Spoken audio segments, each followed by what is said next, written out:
Once again, the race for the Premier League title is going down to the wire. And, except you're an Arsenal fan, it makes for incredibly good viewing. Not so long ago, it looked like Arsenal might just cruise to their first Premier League title in 19 years. But a lot has changed over the last few weeks, and it appears to be setting up a grandstand finish to the English top flight campaign this season. Before the season officially kicked off, everyone thought that the 2022-23 season was going to be business as usual. We thought we'd see Man City and Liverpool fight for the title yet again, as they have done in almost all of the last 4 seasons. We were all so surprised when Arsenal took the league by the scruff of its neck from the very beginning. This team failed to finish in the top 4 last season, so not many expected them to make the huge leap to title contenders in a matter of just 1 season. Hell, before the season even started, many people predicted that Spurs would finish above Arsenal. Some even put them in the conversation for the title because of the Conte effect, but no one gave Arsenal a chance. But then, Arteta and his men proved that they meant business this time around with how they started the season. They began by winning their first 5 games. Then they went on to win 9 of their first 10 games. By the time we got to the halfway point of the season, Arsenal had cemented their place at the top of the table after having lost just 1 of their 19 games played. Their closest rivals, Manchester City, were not their usual selves. They were largely inconsistent. Pep and his men were unable to string together 4 straight wins in the Premier League, despite having added a goal machine to their already formidable team in the summer. So, it was really looking like Arsenal's year. The student was really about to become the master.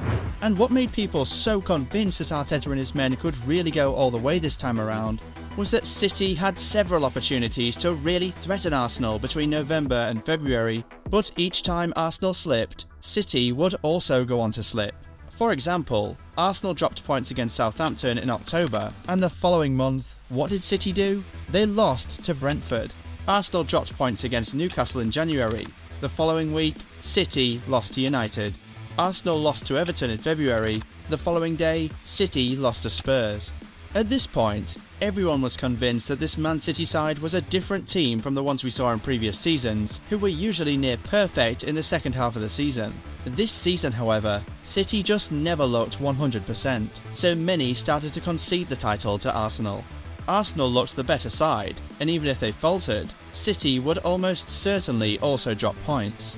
But then, that huge game happened, and it changed absolutely everything. Of course, you know the game we're talking about here. 15th of February 2023, Manchester City travelled to the Emirates to face a huge test. It was this game that was going to tell us if City were really serious about defending their title, or if they just came for jokes this season.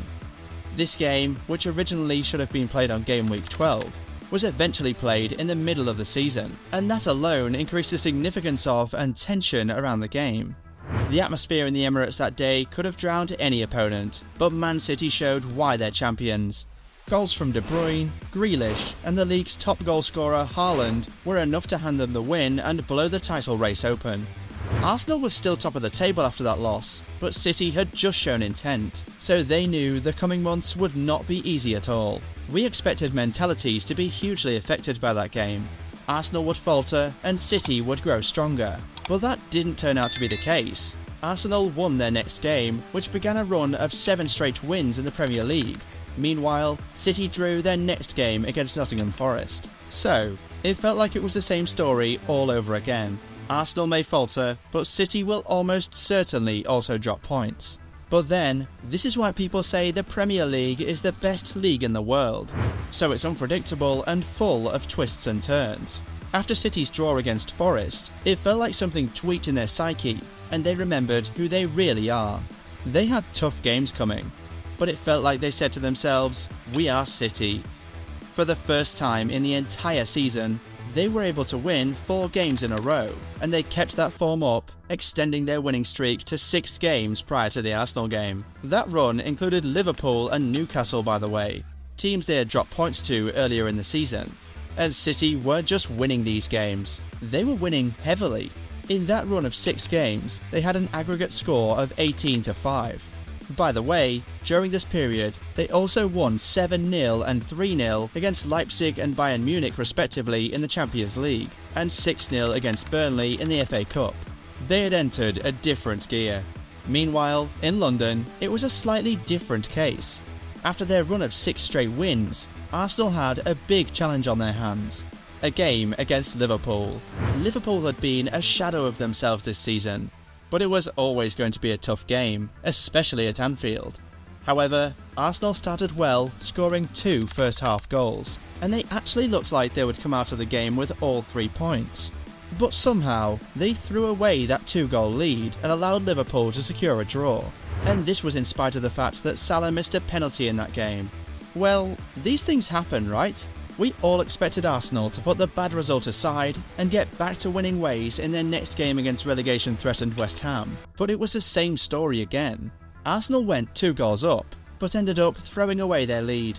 The gap was closing up, but thankfully they had bottom of the table Southampton next. The perfect game to boost their morale for the rest of the season. But it was yet another shocker. Before the clock hit 1 minute, Arsenal were already 1 behind. Before it hit 15, they were 2 behind. They managed to get 1 back before half-time, but Southampton struck again in the 66th minute, leaving Arsenal with a mountain to climb. They managed to gather strength from somewhere towards the end of the game. They scored in the 88th minute and 90th minutes, but they were unable to find the winner in additional time. 3 straight draws. That's surely not the type of form or state of mind you want to be taking into a really huge game against Manchester City. It was big enough for them without dropping those points. But after those draws, that game has become so much more significant and tension-ridden for Arsenal. They lose that game, and the title is pretty much gone. The only luck that Arsenal have right now is that they don't have to bother about anybody else apart from Manchester City. At some point, it looked like Man United were going to join the title race, but after beating City in January, they entered a horrible run of form, winning just 3 of their next 9 Premier League games. That run included the embarrassing 7-0 trouncing they received from Liverpool. From then, Man United began to focus on trying to finish in the top 4 and left the title race to City and Arsenal. So now, we have a 2-horse race, and what's interesting is that, before they clash on the 26th of April, the title still remains in both their hands. Any one of them who wins all of their remaining games will become champions, but of course, they can't both do that, which is what makes this title race so interesting. So, right now, which horse is your money on?